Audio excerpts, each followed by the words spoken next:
My name is Mick Yinger. We are addressing, as well as Rhonda, issue number 72 in the Advisory Council recommendations, which is titled Greater Support for First Responders.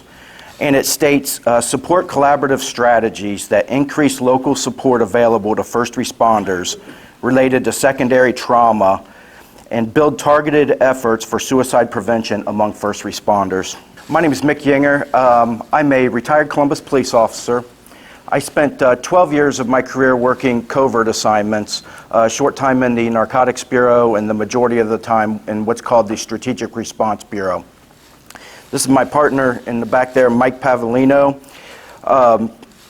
We were asked to talk a little about First Responders Bridge and how we're helping our first responders. As you know, on February the 10th, 2018, Westerville police officers Tony Morelli and Eric Joering were murdered when responding to a 911 hang-up call. And as you can imagine, the turnout for the funeral was amazing, with people coming from all across the country. And the day after the funeral, I got together with Mike. Mike and I have been best friends since the 7th grade. He had just retired from the Westerville Police Department as a detective and a SWAT team leader. And he's still currently a Chief Warrant Officer 3 in the Army. And Mike and I were talking about how we do such a great job of taking care of the families and the departments when a first responder dies in a line of duty, like we should and will continue to do. But where we fall short is that single traumatic event that takes place, or even more so, just that cumulative stress that builds up over time in our first responders from the things that they see and hear on the job every day. I had a former partner and close friend that committed suicide. I had a former academy classmate that killed himself. Personally, I was forced to take someone's life out of a shooting, so I know not only what the person goes through, but I also know what the family goes through as well. Mike and I learned that more police officers and firefighters commit suicide than all line of duty deaths combined. It's unacceptable. In 2000, and when I say firefighters, that includes EMS. In 2019, there were 189 police officers and firefighters that died in the line of duty. There were 358 police officers and firefighters that committed suicide. Again, it's unacceptable. I have a couple of stats here from the American Heart Association I'd like to read to you. According to the American Heart Association, the average age of a civilian having a heart attack is 65 years old. The average age of a law enforcement officer having a heart attack is 49 years old. The percentage of heart attacks for civilians under 49 years old is 7%. The percentage of heart attacks for law enforcement officers under 49 years old is 45%. And this is the one that surprised me the most. The average life expectancy for a civilian is 79 years old. The average life expectancy for a law enforcement officer is 57 years old. Mike and I knew that we had to do something to get out in front of this. So we started a nonprofit called First Responders Bridge. And in doing so, we knew we needed to do two things. We knew we needed to include the spouses or significant other, because they walk with us every step of the way, even when we don't let them. And then we also knew that we had to include dispatchers and corrections officers, because they often get forgotten when you think about first responders. First Responders Bridge is made up of first responders, clinicians, and business leaders. We provide 3-day expense-free retreats for first responders and their significant other. They hear from peers who've been in their shoes. We want them to know that they're not alone in feeling the things that they're feeling. We don't sit around police stations and fire departments and talk about our feelings.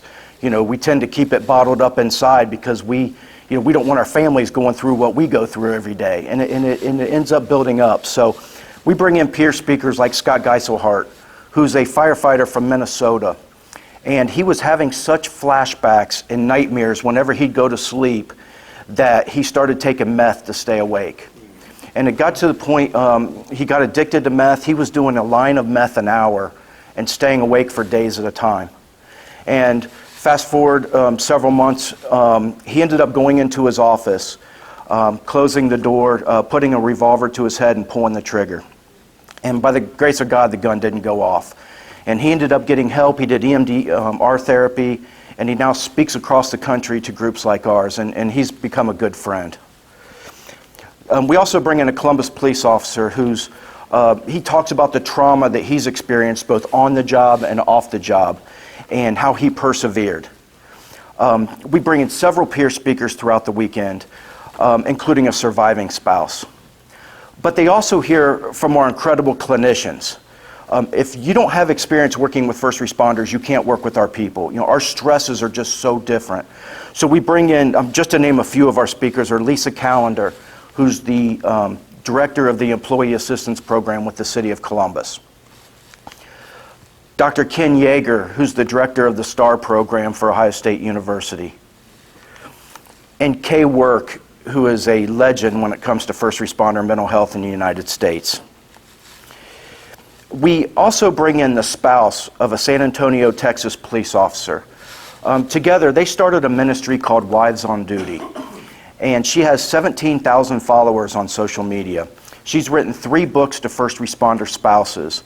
And she gives great perspective to what our spouses go through. She's also a chaplain with Billy Graham Law Enforcement Retreats. Throughout the weekend, they get a lot of serious, heavy information. And we realized after our first retreat, we needed to do something to lighten the mood. And so we decided to, we found a comedian that he not only does comedy shows all around the country, but he's also a captain with the Boulder, Colorado Sheriff's Department. So his humor is all first responder humor, and he's been a great addition. But after at our last retreat, after Vinny's show, a lady came up to me and she said, "I want to thank you for bringing Vinny in." She goes, "My husband hasn't laughed in years," and he laughed the entire time. So that was a big addition. Our retreats are completely free of cost. You know, finances could be their trigger. So we pay for their food. We pay for their lodging. We pay for the speakers that come from across the country. All they pay for is the gas to get to and from the Marriott Hotel in Dublin. Each retreat costs us approximately $60,000, and we rely on corporate sponsors, community donations, grants, and fundraisers to help forward our mission. Some of our, just to name a few of our current sponsors are AEP, Mount Carmel Health, who's been incredible, Kokosin Construction, and Adam H. We've had 2 retreats so far. I'll be honest with you, our first retreat, we had no clue what to expect. If we would have had 25 people show up, we would have been ecstatic. And we ended up with 91 first responders and their significant other that showed up. Our second retreat, we had 96 attendees. We have 3 retreats scheduled for 2020 and 3 retreats scheduled for 2021, with our next being here in just over a week, February 7th through 9th, and we have 120 people signed up for that retreat. We find our attendees by working with organizations like the Columbus Firefighter Foundation, the Buckeye State Sheriff's Association, the Ohio Association of Chiefs of Police, and the Ohio School Resource Officer Association. I'll be honest, a lot of our attendees we get from local media and now word of mouth. At our retreats, we have our attendees fill out very detailed retreat evaluation forms.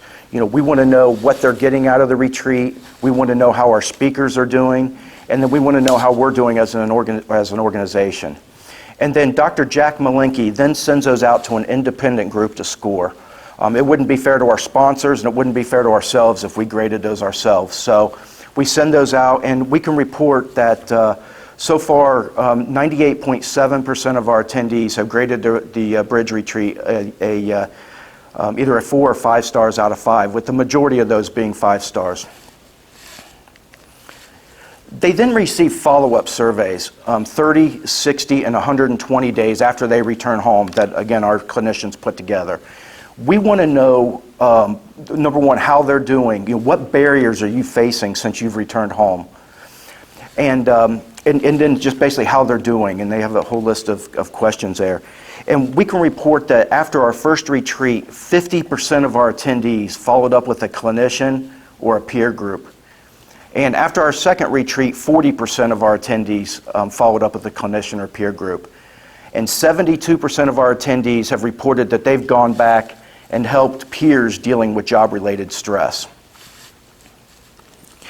And then we take those surveys that we send out, and again, we want to know what barriers that they're facing since they've returned home. And then we have a one-day follow-up retreat once a year where we bring those attendees back together. We just don't say, thanks for coming, you're on your own, good luck to you. We bring them back together, and then we attack those barriers that they're reporting.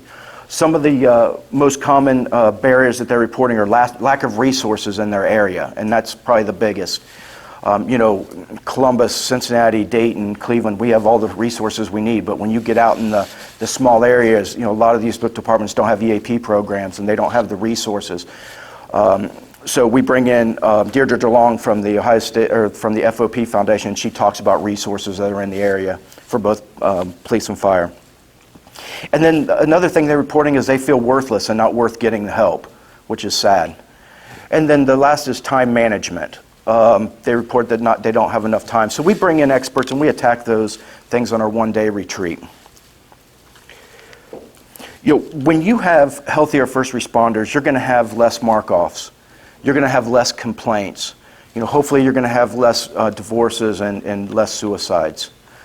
I have a couple of stories I'd like to tell you real quick, if I could. At the end of our last retreat, I was talking to our board chair, Hugh Cathy, and people are filing out of the ballroom at the Marriott, and a couple comes up to us, and she has tears pouring down her face, and her big firefighter husband's next to her, and he's all teared up. So we took him off to the side, and she told us that she told her husband that morning that prior to the retreat, she was planning on leaving him. And now she's not only going to work on her marriage, that she's also going to work on herself as well. And they went on to tell us that they have a 13-year-old son who's attempted suicide 3 times. And each time he would blame their marriage on his suicide attempts, the way they get along on his suicide attempts. And they are doing great now. We stay in contact with them. They're all over our Facebook page. And 6 of the attendees for our upcoming retreat are from referrals from them. So we're really happy about that. And then second, Mike and I were at the police fire hockey game a couple weeks ago down at the Shot. And we had a table set up trying to get the word out about the bridge. And a gentleman approaches us from the Columbus Firefighter Foundation, and he introduced himself and said that he personally had one of their firefighters approach him and told him that the bridge saved his life. He said that he's a complete different person now since attending the bridge retreat. So that makes us feel good. When you have healthier first responders, or we're producing healthier first responders, healthier marriages, and our ultimate goal is to reduce the suicide rate among first responders. Thank you so much.